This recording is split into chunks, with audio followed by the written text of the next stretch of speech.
Pacific people are deeply rooted in their land.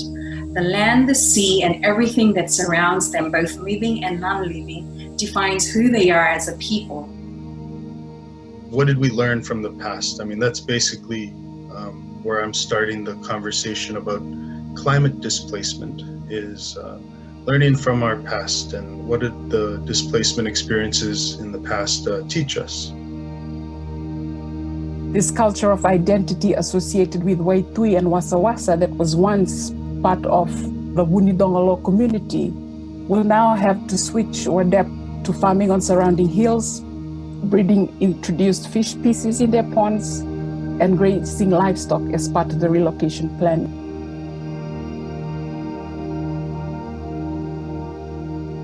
We are in the early stages of a mass climate-driven migration across our region. Every year, more of our citizens will be forced to leave their homes to escape stronger storms, rising seas, and swelling rivers brought by climate change.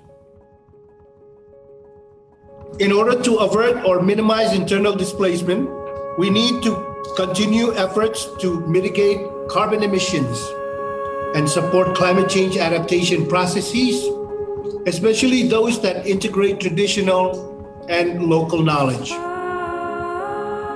For us, we believe that the focus of the dialogue needs to be at the national and community level.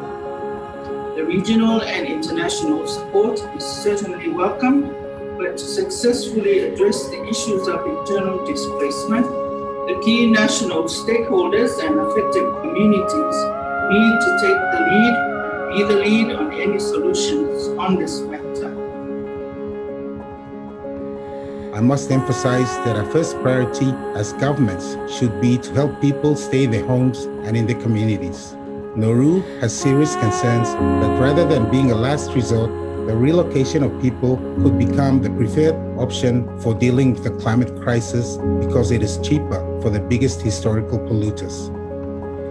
Any initiative that addresses migration needs to be counterbalanced by a strong political message that it is the responsibility of the largest historical polluters to prevent dangerous climate change, so that climate-driven migration can be minimized to the greatest extent possible.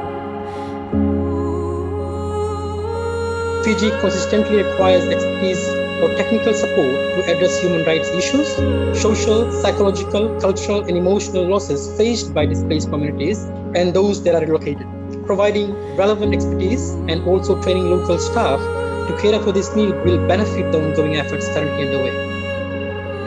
We need better research and inclusive, transparent dialogue to inform evidence-based policy around displacement and other forms of mobility.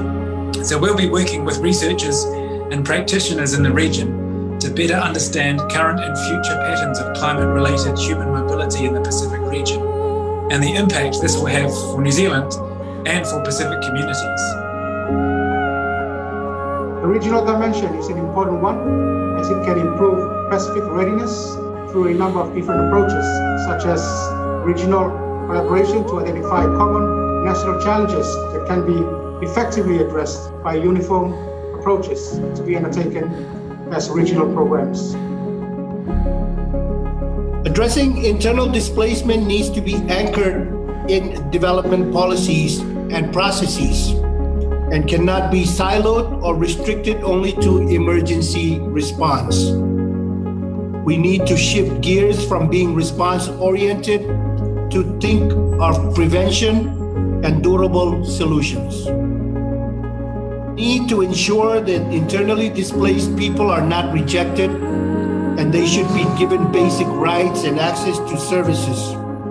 Displaced Pacific families should not feel like an outsider within the region.